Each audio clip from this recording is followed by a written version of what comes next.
મારું નામ પ્રવીણ ધનજીભાઈ કંજારિયા છે. બરોબર, જે અમારા રોડની સમસ્યા છે તે જ સમસ્યા આલાપ રોડ ઉપર હતી. એ તો તમને બધાને ખબર જ છે. જો અહીંયા આરસીસી કામ થઈ જતા હોય તો અહીંયા કેમ ન થાય?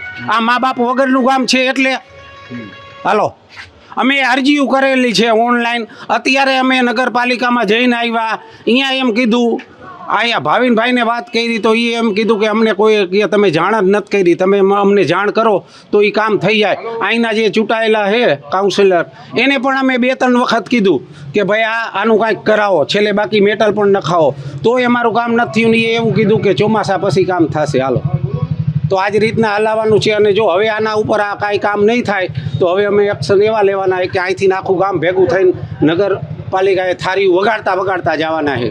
મારું નામ વસંતભાઈ માધવજીભાઈ, વજેપર, વોર્ડ નંબર 13.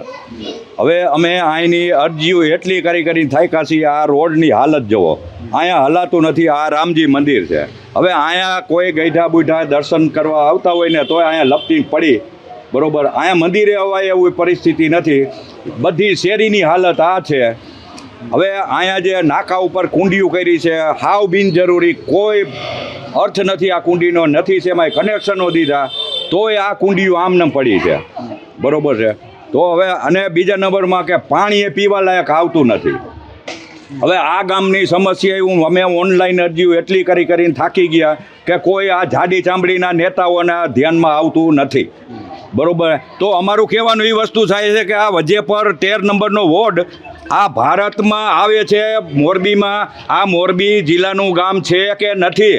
આજે વાઘજી ઠાકોરના વખતનું આ ગામ છે, પણ હજી સુધીમાં આજે 80 વર્ષથી આઝાદી મળી અમારા ગામમાં કોઈ દી પાકો આરસીસી રોડ નથી બન્યો. તો એનું કારણ શું? એમ અમે નથી વેરા ભરતા, અમે ટેક્સ ભરી છીએ, સરકારને વેરા ભરી છીએ, તો નથી કામ કરવામાં આવતું. એનું કારણ શું? અમે સતવારા સમાજનું ગામ, એમાં પટેલોના ગામમાં કામ થાય છે, સતવારાના સમાજના ગામમાં કામ કેમ નથી થતા? અમારા નિશાળની હાલત જુઓ. અત્યારે તમે આવો, હું બતાડું. બાળકો બને અહીંયા મધ્યાહન ભોજનમાં જમવા બે બિચારાને પંખાય નથી. બરોબર છે. સ્કૂલમાં ઉપર ગાબડા પડે એવી પરિસ્થિતિ છે. કોઈ ભાવ પૂછતા નથી. બરોબર છે. કોઈ આમાં જવાબ દેતું નથી. રજૂઆતો કરીને અમે થાકી. ગારો આ ખાલી 1 જ ઇંચ વરસાદ પડ્યો તો એમાં સાહેબ જો આટલો ગારો થતો હોય તો હવે બીજો જાજો વરસાદ આવશે તો અહીંયા શું પરિસ્થિતિ થશે?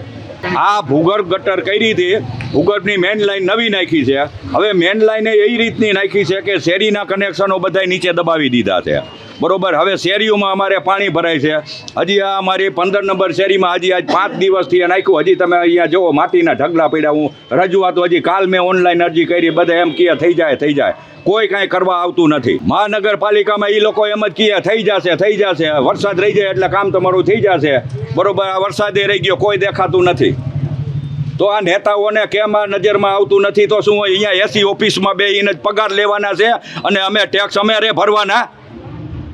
અને બારા કાઢો અને આ કામ કરો. અહીંયા મોરબીમાં બારે નીકળી તમારે 52 સીટો આપીએ. અહીંયા અમે ભાજપની 52, અહીંયા બીજા પાર્ટીની ઓફિસો નથી ખોલવા દીધી. ભાજપને જ મત આપ્યા છે તો એનું પરિણામ આ ભોગવવાનું.